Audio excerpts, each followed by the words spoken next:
Hello student, welcome to हमारी academy official and my name is Abhay Rawat. कैसे आप सब, कैसे चल रही है आपकी प्रिपरेशन? आप सबको हैप्पी न्यू ईयर। आज 1 जनवरी आपका नया साल है। बहुत सारे स्टूडेंट जो लोग 2023 में विफल रह गए, 1 नंबर से, 2 नंबर से, 0.5 से, 0.3 से, डेसिमल नंबर से, बहुत सारे स्टूडेंट को अपॉर्चुनिटी मिली लेकिन उस अपॉर्चुनिटी को पूरा नहीं कर पाए। 2023 में अपने आप को सक्सेस नहीं कर पाए। बहुत सारे स्टूडेंट ऐसे हैं जो 2023 में सरकारी नौकरी का जो सपना है वो पूरा नहीं कर पाए। अब आपके पास एक नया साल है, एक नई ऊर्जा के साथ, एक नए तरंग के साथ आप अपना बेस्ट दीजिए, 100% दीजिए। 2024 आपका लग चुका है। आज आपका 1 जनवरी है, पहला दिन है। आज से ही आप सभी स्टूडेंट अपने आप पे विश्वास कीजिए और अपने आप को मोटिवेट कीजिए और अपने आप से ही तैयार होइए कि 2024 में मुझे कोई ना कोई एक एग्ज़ाम क्रैक करना है, गवर्नमेंट जॉब लेनी है तो लेनी है। जितने भी स्टूडेंट हैं जो कंपटीशन एग्ज़ाम की प्रिपरेशन कर रहे हैं, ये मैटर नहीं करता कि कितने कंपटीटर हैं, कितना कंपटीशन है, पर सीट पे 50 बच्चे हैं, पर सीट पे 100 बच्चे हैं, पर सीट पे 200 बच्चे हैं, कोई मैटर नहीं। चाहे 10 लाख फॉर्म भरे हों, चाहे 15 लाख फॉर्म पड़े हों, या 5 लाख, 2 लाख, 1 लाख, कितने भी फॉर्म अगर भरे गए हैं किसी भी वैकेंसी के लिए, तो कोई मैटर नहीं करता। मुझे एक सीट से मतलब है। ठीक है, ये अपने अंदर ये सभी पॉइंट्स को लेकर चलिए। आप सभी लोग सक्सेस होंगे। 2024 एक टारगेट कीजिए, पूरा मंथ से पढ़ेंगे, अच्छे से पढ़ेंगे, एक एक मिनट का हिसाब लेंगे, एक एक मिनट पढ़ेंगे। जैसे होता है लास्ट टाइम जब आपका एग्ज़ाम आ जाता है, तो लास्ट टाइम एग्ज़ाम में आप क्या करते हैं, मतलब इतना आप अपना बेस्ट देते हैं। 5 मिनट अगर पढ़ रहे हैं तो 5 का 5 मिनट आप पूरा बुक पे कंसंट्रेट रहते हैं। ठीक है, वो एग्ज़ाम का प्रेशर रहता है। ऐसे अगर आप पूरे साल अगर आप कीजिए, मतलब अगर आधे घंटे के लिए अपने कमरे में बैठे हैं, आधा घंटा पूरा दीजिए, 100% दीजिए। ठीक है, पूरा कंसंट्रेट हो जाइए। मैं गारंटी से कह रहा हूँ, आपको सक्सेस होने से कोई नहीं रोक सकता। आपको मेहनत करना है, एफर्ट करना है, लगाना है। ठीक है, बाकी आज की जो क्लास है UP triple S C auditor के उन सभी स्टूडेंट की क्लास है जो लोग 531 सीट के लिए सभी लोग तैयारी कर रहे हैं, और काफ़ी ज़्यादा वैकेंसी है, सीटें अच्छी खासी हैं, और स्टूडेंट लगभग 6,500 के करीब में है।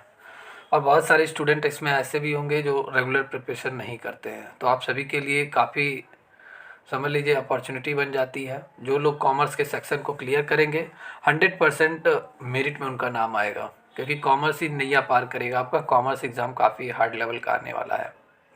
तो जितने भी स्टूडेंट इस क्लास को देख रहे हैं, अगर आप तैयारी करना चाहते हैं UP triple S C auditor की, कंप्लीट प्रिपरेशन करना चाहते हैं, तो आप हमारी एकेडमी ऑफिशियल के इस प्लेटफॉर्म से जुड़िए। डेली बेसिस पे क्लासेस कराई जा रही हैं, 1-to-1 क्लासेस कराई जा रही हैं आपकी, थियरी, न्यूमेरिकल, एमसीक्यू। जैसा हम लोगों ने एमआरएस एग्ज़ाम में किया, एमआरएस में हमारे जितने भी स्टूडेंट थे, बहुत अच्छा एग्ज़ाम गया सभी का, वैसे आप सभी की भी क्लासेस कराई जा रही हैं। कॉमर्स क्लासेस पूरी चल रही है हमारी एकेडमी ऑफिशियल के इस प्लेटफॉर्म पर। तो कोर्स को लेने के लिए हमारी एकेडमी ऑफिशियल ऐप डाउनलोड कीजिए, रजिस्टर कीजिए, लॉगिन कीजिए, और आप इस कोर्स से ज्वाइन हो सकते हैं। ओके, तो आज की जो क्लास है वो इम्पॉर्टेंट है। आज की क्लास है इंश्योरेंस का। हम लोग कुछ इम्पॉर्टेंट फैक्ट देखेंगे। जो आपका चैप्टर चल रहा था, जितने भी स्टूडेंट हैं, कोर्स का जो चैप्टर चल रहा था वो इंश्योरेंस चल रहा था। इंश्योरेंस से मैंने 3 दिन लगातार क्लासेज आपका ले लिया है, थियरी पूरा कवर हो गया है। आज आपका जो थियरी का लास्ट पोर्शन जो थोड़ा सा रह गया है, आज हम लोग की फैक्ट देखेंगे, इम्पॉर्टेंट फैक्ट देखेंगे इंश्योरेंस का।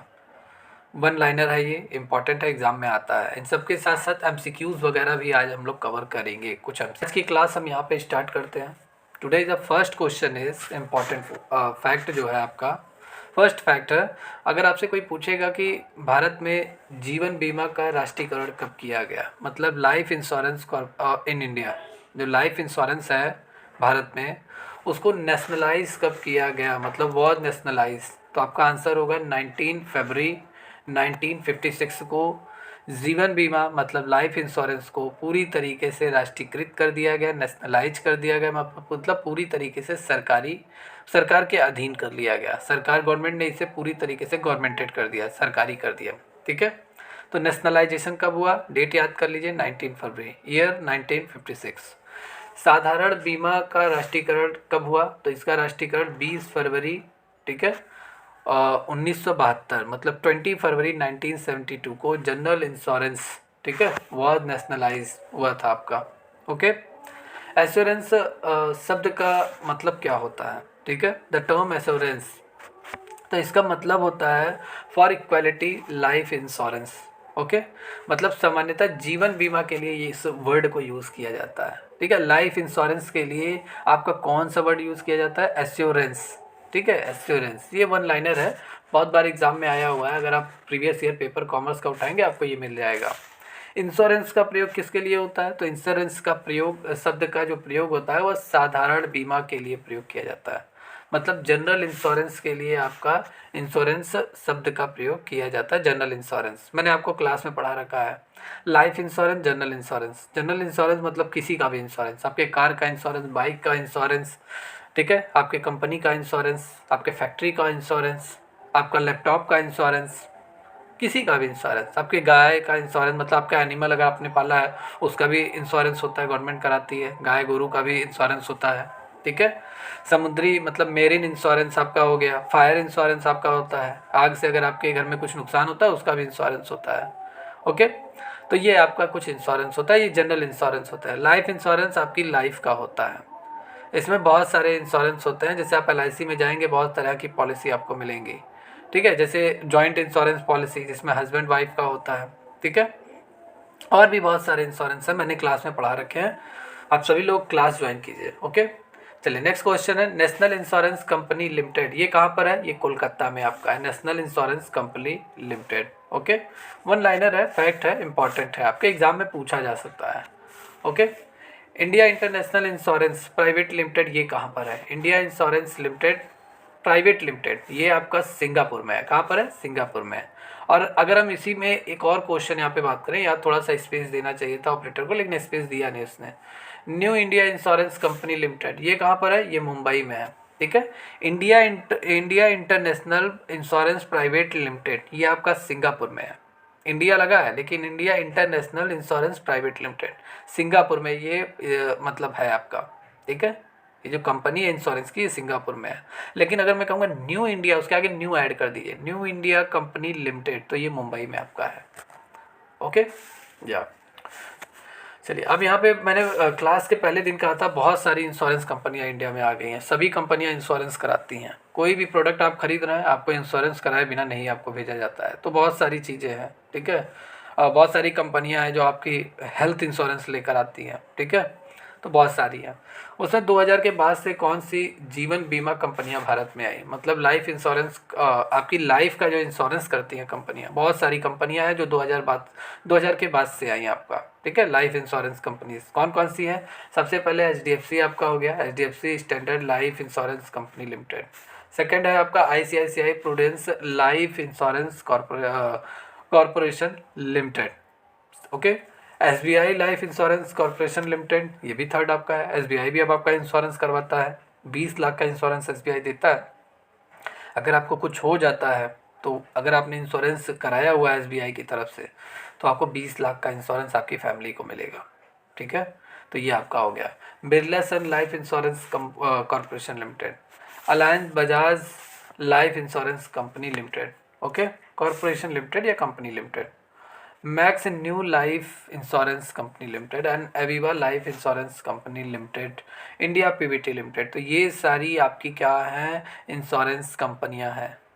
ओके, ये जो 2000 के बाद से आई है इंश्योरेंस करवाती हैं, पर पर्सन का कोई भी हो। ठीक है, अगर वो इच्छुक है, ठीक है, इंश्योरेंस करवाना चाहता है तो वो इंश्योरेंस सबसे करवाता है। तो ये आपकी बहुत बड़ी कंपनियां हैं, ये एग्ज़ाम में पूछा जा सकता है आपके। ठीक है, कि कौन कौन सी इंश्योरेंस कंपनियां आपको मालूम होना चाहिए। और बजाज तो सबसे आगे है इसमें से, बजाज, SBI, HDFC, जहाँ तक मेरा मानना है ये सब बहुत बड़ी कंपनियां हैं। बजाज देखिए आपका, बजाज कहाँ पर है? बजाज ये है, बजाज आपका। ठीक है, बजाज आपका हर एक चीज़ के मामले में आगे है, बहुत नाम इसका हो गया है। ठीक है, चलिए अब यहाँ पे हम लोग कुछ न्यूमेरिकल पोर्शन को ही कवर करते हैं।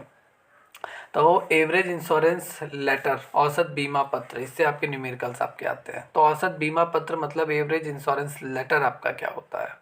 क्या होता है ये?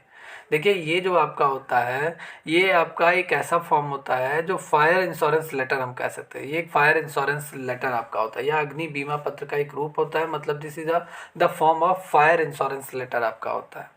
मतलब अगर आपको अग्नि मतलब आग से आपको नुकसान होता है, आपकी फैक्ट्री जलकर राख हो जाती है, जितना भी माल नष्ट हुआ रहता है, अगर आपने फायर इंश्योरेंस कराया हुआ है तो जितना परसेंट आपका माल नुकसान हुआ है उतना पैसा आपको मिल जाएगा, जिस भी कंपनी से आपने फायर इंश्योरेंस कराया हुआ है। और ये 1 साल के लिए इंश्योरेंस होता है, पर ईयर आपको इसका प्रीमियम जमा करना पड़ता है। ठीक है, इसे आप रिन्यूअल भी करा सकते हैं फायर इंश्योरेंस का। ठीक है, तो इस शर्त के अनुसार यदि संपत्ति का मतलब अग्नि बीमा हुआ है, जिस भी मतलब आपने किसी भी बिजनेस को स्टार्ट किया, आपने फायर इंश्योरेंस कराया हुआ है, अब उस बिजनेस का जितना भी गुड्स रहेगा, ठीक है, उसका पूरा अगर पूरी तरीके से इंश्योरेंस हुआ है तो जितनी भी रकम का बीमा नहीं हुआ है उतनी रकम के अनुपात से बीमा करने वाला हानि को स्वयं वहन करेगा। मतलब अभी मैं क्वेश्चन से आप थ्रू आपको समझाता हूँ, क्वेश्चन के थ्रू आपको अच्छे से समझ में आएगा। जैसे क्लेम अमाउंट यहाँ पे आपको निकालने के लिए कहा जाएगा। यहाँ पे आपको सम इंश्योर्ड, कितने रुपए का आपने बीमा कराया हुआ है, कितना आपको एक्चुअल लॉस हो रहा है, और एक्चुअल वैल्यू क्या है आपकी प्रॉपर्टी का या आपके गुड्स का, उससे हम लोग डिवाइड कर देते हैं, क्लेम अमाउंट आ जाता है। अभी मैं न्यूमेरिकल लगवाता हूँ, आप सबको सब क्लियर हो जाएगा ये फॉर्मूला किस लिए है। तो देखिए एक व्यक्ति कोई है, उसने अपनी 10,000 की कीमत की परिसंपत्ति का उसने अग्नि बीमा कराया। कैसा बीमा कराया उसने? फायर इंश्योरेंस उसने कितने का कराया? 8,000 का। और उसकी प्रॉपर्टी कितने की थी? 10,000 की थी। देखिए 10,000 की प्रॉपर्टी उसकी थी, 8,000 का उसने फायर इंश्योरेंस कराया। इतना डाउट क्लियर है? अब किसी कारणवश उसकी फैक्ट्री में आग लग जाता है, आग लग गया, फायर हो गया, पूरी तरीके से अपना जड़ पकड़ लिया, पूरी तरीके से उसका माल नष्ट हो गया, और बाद में पता चला कि उसे एक्चुअल लॉस जो हो रहा है फायर से वो सिर्फ और सिर्फ कितने का हो रहा है? 5,000 का हो रहा है। कितने का? 5,000 का। तो there is an insured loss clause in the policy and will he have a claim. तो मतलब अग्नि से अगर उसे 5,000 रुपये की नुकसान हो रहा है, माल नष्ट हो रहा है, वास्तविक जो लॉस हो रहा है, रियल लॉस उसको जो इतना हो रहा है वो कितना हो रहा है? 5,000 का। अब अगर पॉलिसी पूरी तरीके से क्षतिखंड है, मतलब पूरी तरीके से पॉलिसी जितना भी जो गोदाम में जितना माल था जो नष्ट हुआ है वो पूरी तरीके से इंश्योर्ड था। इंश्योर्ड मतलब उसका बीमा कराया गया था। तो कितना वो क्लेम कर सकता है, वो पर्सन कितना क्लेम कर सकता है? आपके ऑप्शन है 10,000, 8,000, 4,000, 5,000। ऐसे ही क्वेश्चन आपके एग्जाम में आएंगे, ऐसे ही न्यूमेरिकल इंपॉर्टेंट होते हैं। ओके, तो यहाँ पे देखिए सबसे पहले वो कितना मतलब क्लेम कर सकता है। तो मैंने फार्मूला आपको बताया था, क्या फार्मूला मैंने आपको बताया था? क्लेम इज इक्वल टू जितने का इंश्योरेंस हुआ है, और बराबर डिवाइड करेंगे जितने का आपका माल है, जितना उसका टोटल कॉस्टिंग कितना है, जितना जितने रुपए का माल आपके गोदाम में रखा हुआ है। ठीक है, मतलब टोटल सम प्रॉपर्टी, और इनटू जितना उसे लॉस हुआ है उससे मल्टीप्लाई कर देंगे। तो 8,000 का इंश्योरेंस हुआ था, 10,000 का माल था, 5,000 का लॉस हुआ। यहाँ हम इसको पूरा सॉल्व करेंगे तो आएगा आपका कितना? 4,000 आपका आएगा। और 4,000 आया तो मतलब 50% वो इंश्योरेंस का क्लेम कर सकता है। तो यहाँ पे आपका आंसर कितना आएगा? 4,000 आपका आएगा। 4,000 वो क्लेम कर सकता है वो पर्सन कि मुझे 4,000 का लॉस हुआ है, आप हमें दीजिए। ठीक है, कंपनी से वो इतना डिमांड करेगा कि उसे 4,000 का माल उसका मतलब नुकसान हुआ है, और उतना वो डिमांड कर सकता है। ओके, तो ये क्वेश्चन ऐसे ही लगते हैं और ऐसे ही इसी फार्मूले पे लगेंगे।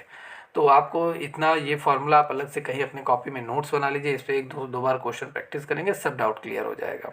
ओके, अब मैं आगे नेक्स्ट क्लास में मैं और भी न्यूमेरिकल कवर कराऊंगा। आज एक फार्मूला, एक न्यूमेरिकल। अब चलिए हम लोग यहाँ पे एमसीक्यू सेक्शन स्टार्ट करते हैं। एमसीक्यू जो आपके एग्जाम में पूछा जाता है, बाकी नेक्स्ट क्लास में मैं आप सभी को न्यूमेरिकल्स वगैरह करा दूंगा। ओके, जैसे यहाँ पे एक क्वेश्चन है, एक साझेदार की मृत्यु होने पर संयुक्त जीवन बीमा की पॉलिसी क्रेडिट की जानी चाहिए। अगर कोई पार्टनर्स है, उसका डेथ हो जा रहा है, एक पार्टनर्स का मतलब पार्टनर्स में कम से कम 2 पर्सन का होना जरूरी है। अब उन्हीं सभी मान लीजिए जैसे कोई पार्टनर्स है, सभी पार्टनर्स मिलकर एक बिजनेस चला रहे हैं, एक पार्टनर्स का डेथ हो गया, तो संयुक्त जीवन बीमा की जो पॉलिसी होगी, पॉलिसी की जो राशि होगी, ठीक है, the policy amount should be credited, policy amount credit किया जाएगा। ठीक है, आपके ऑप्शन क्या क्या है? मृतक साझेदार सहित सभी साझेदारों के पूंजी खाते में उनके लाभ सहभागिता अनुपात में, ओके।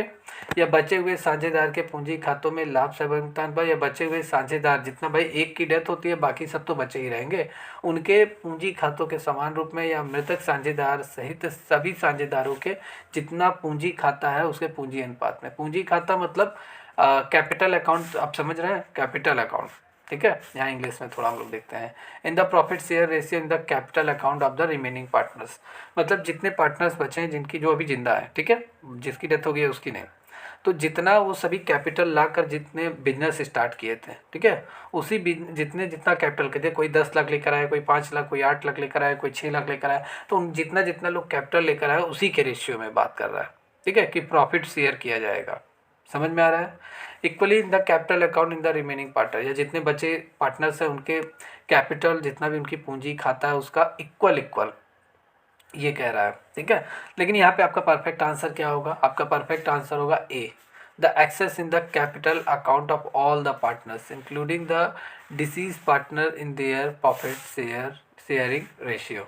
ओके, तो आपका यहाँ पे ए आंसर होगा आपका, मतलब जो मृतक साझेदार है उसके सहित, ठीक है, मृतक साझेदार सहित मतलब जिसकी डेथ होगी है उसको भी, और भी जितने साझेदार हैं जितने पार्टनर्स हैं उसके सभी के कैपिटल अकाउंट्स में अधिक उनके लाभ सहभागिता अनुपात में, मतलब जितना जितना वो प्रॉफिट शेयर कर रहा है, ठीक है, प्रॉफिट शेयर कर रहा है उसी के रेशियो में पूरी तरीके से क्रेडिट किया जाना चाहिए। तो यहाँ पे A is the right answer of this question.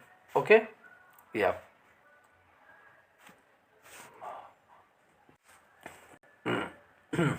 यहाँ पे देखिए, यहाँ पे एक्सप्लेनेशन आप देखिए, एक्सप्लेनेशन में संयुक्त जीवन बीमा पॉलिसी समस्त साझेदारों की संयुक्त संपत्ति होती है, मतलब joint life insurance policy of all partners since it is a joint property होती है, ठीक है। इट शुड बी ट्रांसफर्ड, इसे ट्रांसफ़र किया जाना चाहिए to the accounts of all partners, सभी पार्टनर्स के अकाउंट्स में ट्रांसफ़र किया जाना चाहिए in the profit loss sharing ratio on the death of any partners, किसी पार्टनर के डेथ होने पे प्रॉफिट शेयरिंग रेशियो जितना रहेगा उसी के रेशियो में पॉलिसी की जो अमाउंट है वो शेयर की जानी चाहिए, ट्रांसफ़र की जानी चाहिए सभी के अकाउंट्स में।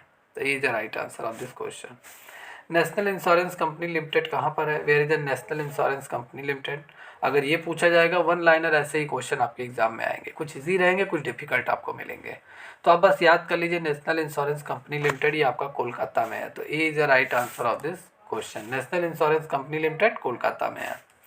India international insurance PVT limited, where is the situation, ये कहाँ पर है, India international insurance company limited, तो ये आपका कहाँ पर है, सिंगापुर, लंदन, वाशिंगटन या आपका टोक्यो, ठीक है, टोक्यो, टोक्यो कहाँ पर है, जापान में, ठीक है। तो यहाँ पे आपका इंडिया इंश्योरेंस लिमिटेड ये आपका सिंगापुर में है, ठीक है, सिंगापुर में ये India insurance India international insurance pro limited ये आपका कहाँ पर है, सिंगापुर में, ये is the right answer of this question. Okay, new India insurance अभी मैंने क्लास में आपको पढ़ाया है, new India insurance company limited ये आपका कहाँ पर है, ये आपका मुंबई में है, ये मैंने क्लास में अभी देखिए अभी कुछ देर पहले ही मैंने पढ़ाया हुआ है, तो ये आपका मुंबई में इसका हेड ऑफिस है, इसका हेड ऑफिस कहाँ पर है, मुंबई में है, ठीक है। जीवन बीमा प्रस्ताव में सही जन्म तिथि दिखाना, ठीक है, निम्न सिद्धांत के लिए आवश्यक है, मतलब पूरी तरीके से रियल डेट ऑफ बर्थ दिखाना, किसके लिए, मतलब displaying correct date of birth in the life insurance proposal, ठीक है, it is necessary according to the following principle, compensation के लिए या इंश्योरेबल इंटरेस्ट के लिए या सब्रोगेशन के लिए या अटमोस्ट गुड फेथ के लिए, ठीक है। तो आपका परम सिद्ध विश्वास के लिए आपका डेट ऑफ बर्थ दिखाना काफ़ी ज़रूरी है। देखिए जब तक पॉलिसी होल्डर पॉलिसी के ऊपर पूरी तरीके से विश्वास नहीं करेगा तब तक जो इंश्योरेंस होता है वो पूरी तरीके से मैं कह सकता हूँ लीगल नहीं माना जाएगा। इंटरेस्ट भी होना चाहिए पॉलिसी होल्डर का, अगर वो इंश्योरेंस करा रहा है किसी कंपनी से, ऐसा ना हो बहकावे में इंश्योरेंस कराया उसने। मतलब बीमा के अनुबंध में परम सिद्ध विश्वास, ठीक है, अनुबंध के रूप में माने जाते हैं, ठीक है। इसमें बीमादार और बीमा कर्तव्य का यह कर्तव्य है कि समस्त सारवान तत्वों को प्रकट कर दे, अनुबंध करने से पहले निर्णय को प्रभावित ना करें। मतलब पूरी तरीके से देखिए ये कह क्या रहा है, ठीक है, contract of insurance are considerable to the contract of utmost good faith. Utmost good faith का मतलब यह होता है कि पॉलिसी होल्डर हो गया या जो कंपनी हो गई जो पॉलिसी करा रही है, इंश्योरर, ठीक है। इन दोनों के बीच में जो एग्रीमेंट होता है इंश्योरेंस को लेकर, दोनों पार्टियां अपना अपना जितना भी जो भी मैटर है पूरा तरीके से क्लियर कर दे, ठीक है। क्योंकि ऐसा ना हो कि पॉलिसी होल्डर जो मतलब इंश्योरेंस करा रहा है अपने फ़ायदे के लिए करा रहा है, ठीक है। मतलब फ़ायदे के लिए, मतलब 20 लाख का क्लेम लेना चाहता है, ठीक है। मान लेते हैं उसने हेल्थ इशू का उसने कराया हुआ है, ठीक है, SBI लाइफ इंश्योरेंस उसने लिया हुआ है। अब वो चीटिंग करना चाहता है और 20 लाख का वो कवर लेना चाहता है SBI से, तो बहुत सारे धोखाधड़ी करेगा, तो ये सब नहीं होना चाहिए, ठीक है। और कंपनियों को भी अपनी पॉलिसी पूरी तरीके से क्लियर कर देनी चाहिए, तो यही होता है एटमोस्ट गुड फेथ, ठीक है। तो यहाँ पे आपका answer D is the right answer of this question, okay. या चलिए नेक्स्ट क्वेश्चन है कि the principle of subrogation does not apply in the following. मतलब सब्रोगेशन का जो प्रिंसिपल है, सिद्धांत है, ठीक है, किस पर लागू नहीं होता है, ओके। या तो यहाँ पे सबसे पहले समझिए ये सब्रोगेशन आपका होता क्या है, ठीक है। सब्रोगेशन आपका होता क्या है, प्रत्याशन आपका होता क्या है। देखिए सबसे पहले यही आप समझिए, जैसे क्या है, ये कंपनी ए है या SBI लाइफ इंश्योरेंस है, मैं एक एग्जांपल यही दे रहा हूँ, ठीक है। अब इस ए ने क्या किया, इनके यहाँ से SBI लाइफ इंश्योरेंस इसने कराया हुआ है अपने हेल्थ का, मतलब इसने पूरी तरीके से मेडिकल इंश्योरेंस लिया हुआ है SBI से, क्लियर।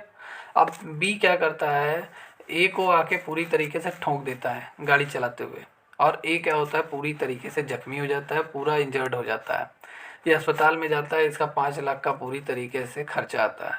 5 लाख इसने इंश्योरेंस कराया हुआ था, मेडिकल इंश्योरेंस लिया हुआ था, तो SBI लाइफ इंश्योरेंस इसको 5 लाख रुपए देगा इसे इलाज कराने के लिए।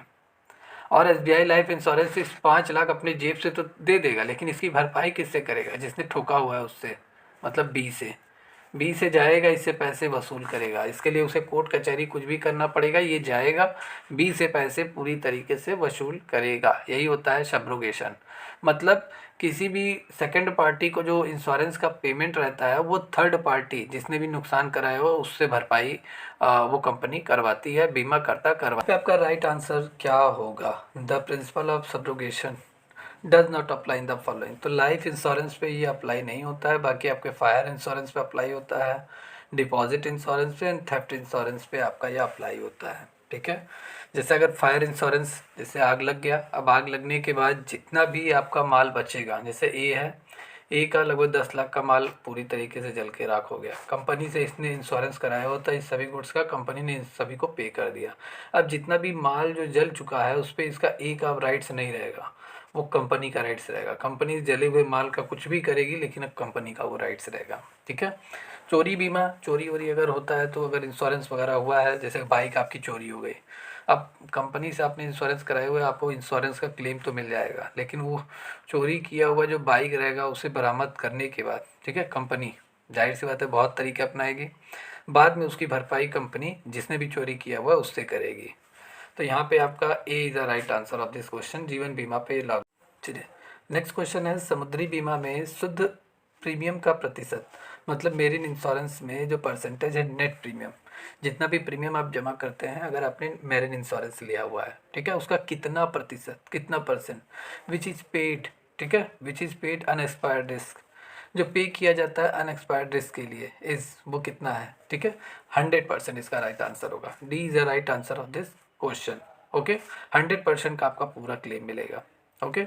या समुद्री बीमा में औसत वाक्यांश किससे संबंधित है, आपके ऑप्शन यहाँ पर है, हानि से, दावों के भुगतान से, प्रतिपूर्ति से, क्षतिपूर्ति से। तो आपका यहाँ पे A is the right answer of this question, मतलब ए आपका क्या, लॉस से आपका पूरी तरीके से average phrase in the marine insurance referred it. समुद्री बीमा में औसत वाक्यांश का संबंध लॉस से है, हानि से है, ठीक है। अब यहाँ पे समुद्री बीमा मतलब मेरीन इंश्योरेंस आपकी कितने प्रकार की होती है, 2 तरीके की होती है।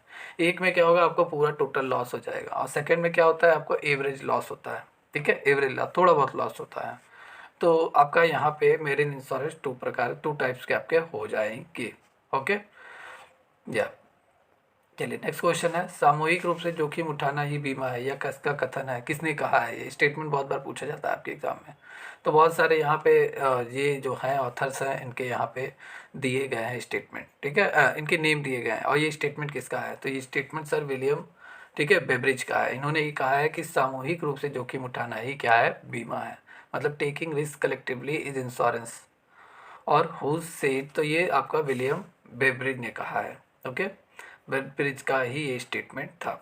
तो आज की क्लास में इतना ही। कुछ हम लोगों ने वन लाइनर क्वेश्चन देखा, कुछ एमसीक्यूज क्वेश्चन हम लोगों ने कवर किया, कुछ न्यूमेरिकल कवर हुआ, और इन सब में इतना ही। बहुत सारा टॉपिक आज की क्लास में कवर हुआ है। आज की क्लास में हम लोगों ने एमसीक्यू वगैरह देखा, न्यूमेरिकल वगैरह कवर किया गया। इन सब के साथ साथ वन लाइनर भी हम लोगों ने काफ़ी चीज़ें देखा, और न्यूमेरिकल भी काफ़ी कवर हुआ आपकी आज की क्लास में। कुछ की फैक्ट भी हम लोगों ने कवर किया। जितने भी स्टूडेंट जो यूपी प्लस ऑडिटर एग्ज़ाम की तैयारी करना चाहते हैं, परफेक्ट तैयारी करना चाहते हैं, आप जल्दी से जल्दी कोर्स से ज्वाइन हो जाइए, क्योंकि अभी आपके पास समय है। फरवरी से पहले आपका एग्ज़ाम होगा नहीं, तो समय बहुत है। लास्ट एग्ज़ाम है, नहीं फाइनल एग्ज़ाम है। तो अच्छे से तैयारी कीजिए, कंप्लीट प्रिपरेशन कीजिए। ओके।